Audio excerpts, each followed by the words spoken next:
والمرسلين محمد وآله وأصحابه أجمعين. أما بعد فأعوذ بالله من الشيطان الرجيم. بسم الله الرحمن الرحيم. وما من دابة في الأرض إلا على الله رزقها ويعلم مستقرها ومستودعها كل في كتاب مبين. اللہ تعالیٰ نے اپنے کلام میں جن حقائق کو واضح طریقے سے بیان فرمایا ان میں سے ایک انسان کے متعلق رزق کا مسئلہ ہے. اس مسئلے کے بارے میں بھی اللہ نے یہ وضاحت دی کہ دنیا میں جتنے مخلوقات سرزمین پر موجود ہیں ان سب کا رزق کا ذمہ اللہ کے ذمے ہے. اللہ تعالیٰ اکیلی تنہا وہ ذات ہے جو دنیا کے تمام مخلوقات کے رزق کے ذمہ دار ہے،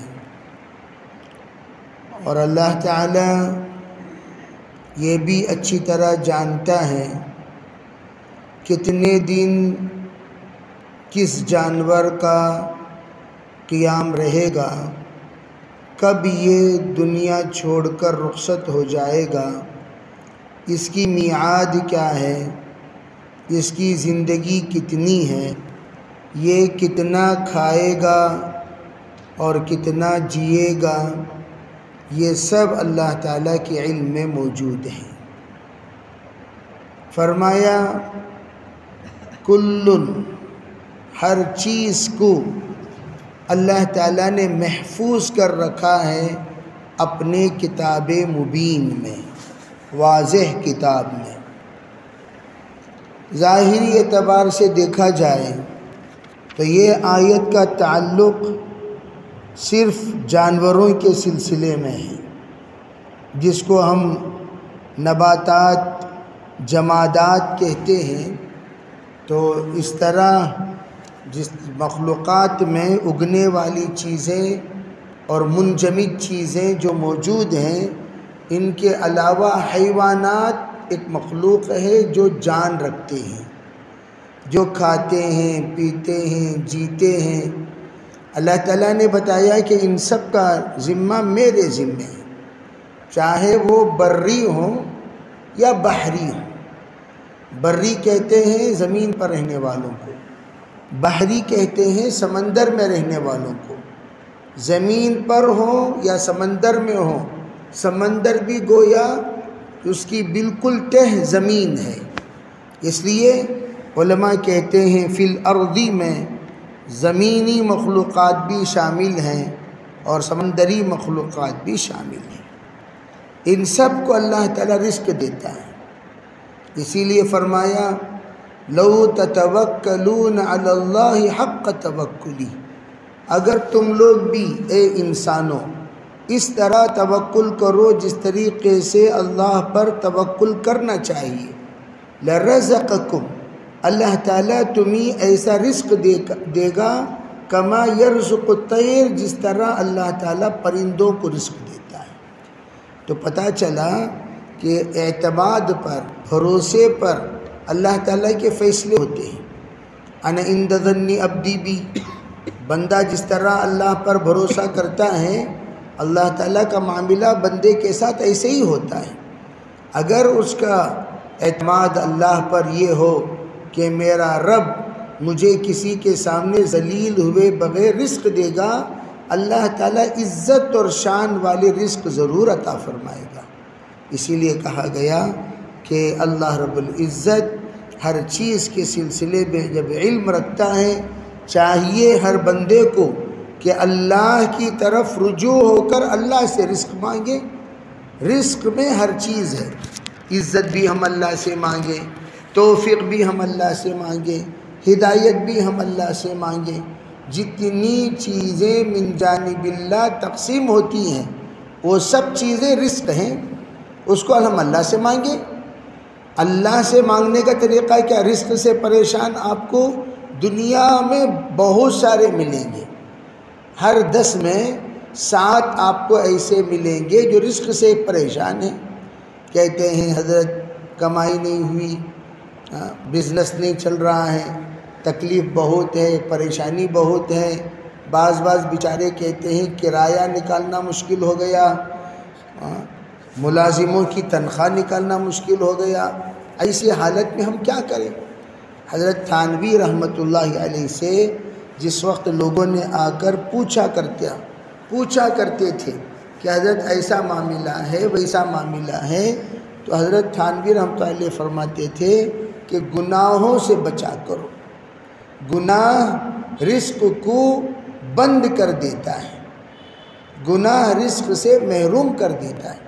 دیکھو 2 چیزیں ہیں رزق، ایک ہے اللہ تعالیٰ کے طرف سے برکتوں والا رزق ملنا، ایک ہے ناراضگی کے ساتھ کسی کو ملنا۔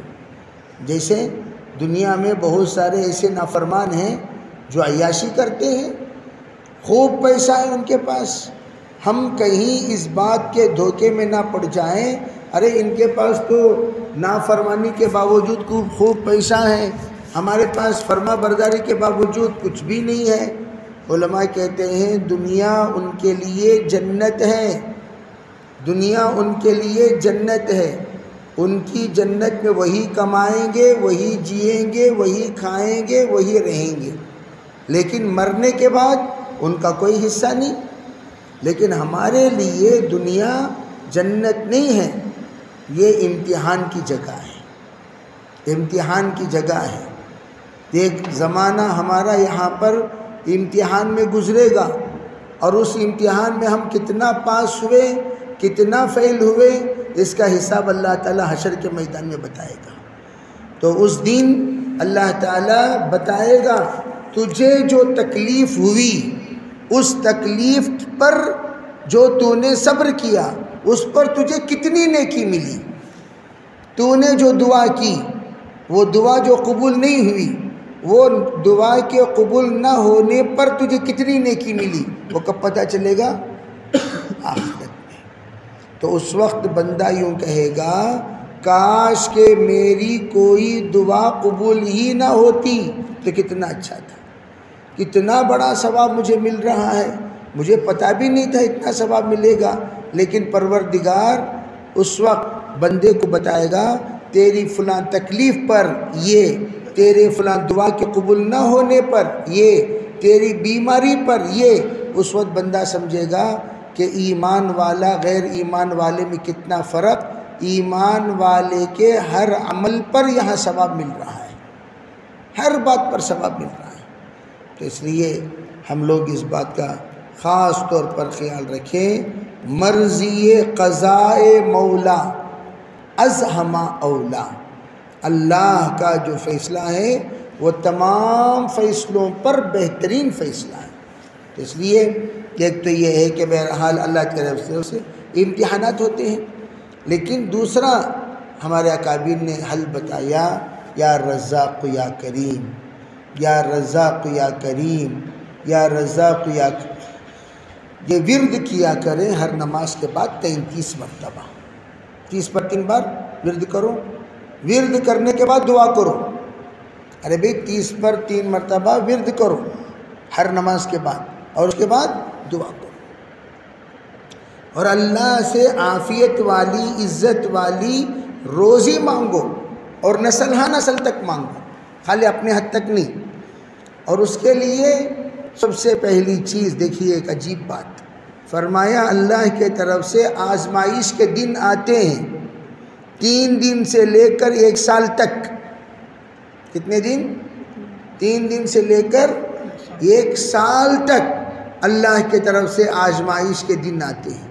اگر ان دنوں میں بندہ صبر کر لیا، توجہ سے یہ بات سمجھنا، اگر ان دنوں میں بندہ صبر کر لیا، اللہ ہمیشہ کی روزی کا دروازہ، حلال روزی کا دروازہ کھول دیتے ہیں۔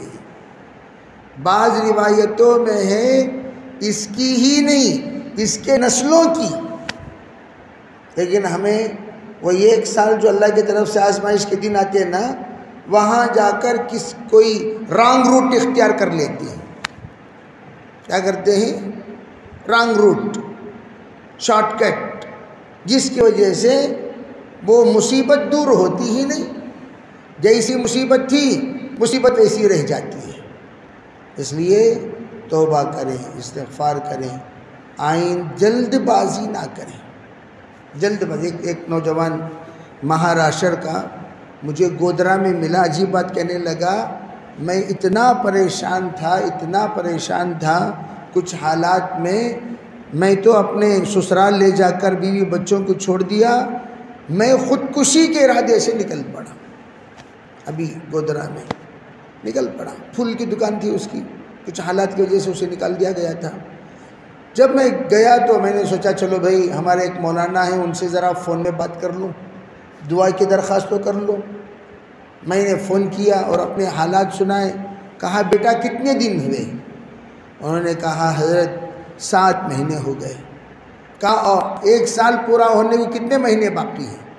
کہا جی بس 5 مہینے باقی ہیں۔ کہا 5 مہینے ذرا برداشت کر لے، 6 مہینے سے اللہ تعالیٰ تجھ پر رزق کا دروازہ کھولے گا۔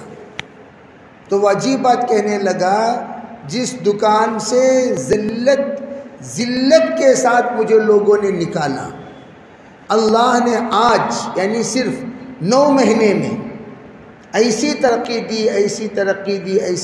دی، اسی گلی میں اللہ نے ایک مقام دے کر ایسا دکان مجھے عطا فرمایا۔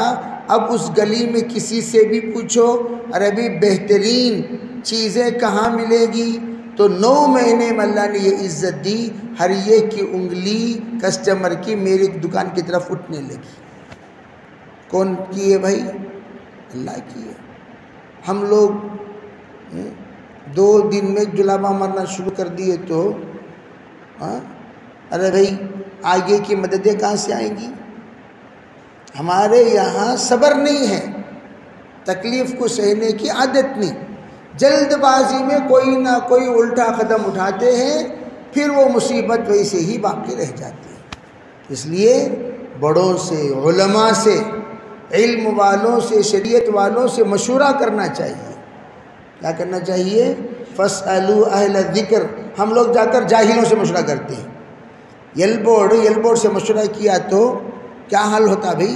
انہیں بھی گڑھے میں گرا ہوا ہے، انہیں بھی گڑھے میں گرا ہوتا۔ تو ہمارا جو معاملہ ہے یل بورڈوں سے ایسا نہیں، ہم لوگ ایسے لوگوں سے رابطہ کریں جو دنیا کے بھی ہمارے رہبر ہیں اور آخرت کے بھی ہمارے کیا ہیں؟ رہبر ہیں۔ کریں گے انشاءاللہ۔ اللہ عمل کی توفیق عطا فرمائے۔ اللہم لک الحمد و لک الشکر، اللہم صلی علی سیدنا محمد وعلی آل سیدنا محمد وبارک وسلم۔ اللہم فقہنا فی الدین وعلمنا القرآن الحکیم، اللہم فقہنا فی الدین وعلمنا القرآن الحکیم، اللہم فقہنا فی الدین وعلمنا القرآن الحکیم برحمتک یا ارحم الراحمین۔